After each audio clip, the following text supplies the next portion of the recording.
ವಿದ್ಯಾವಾಹಿನಿ ವಿದ್ಯಾದಾಹಿನಿ ವಿವಿಧ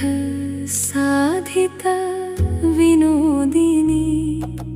ಹಲವು ಮಕ್ಕಳ ವಿವಿಧ ರೂಪವ ತಿದ್ದಿ ತೀಡಿದ ಬಳಪಾನಿ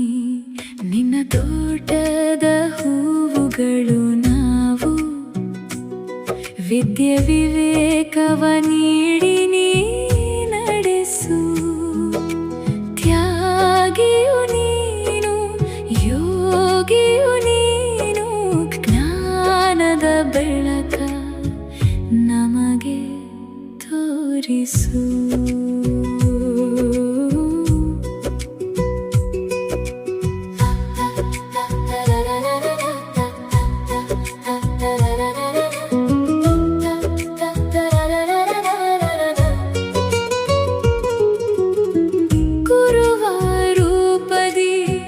ಗುರಿಯ ನೀಡಿದೆ ಗುಣವ ನೀಡಿ ನಮ್ಮ ಹರಸಿದೆ ಶಾಂತಿ ಸಂಯಮ ನೀ ಕಲಿಸಿದೆ ನಿನ್ನ ದಯದಿ ಎಲ್ಲ ಫಲಿಸಿದೆ ನಿನ್ನ ತೋಟದ ಹೂವುಗಳು ನಾವು ವಿದ್ಯೆ ವಿವೇಕವ ನೀಡಿ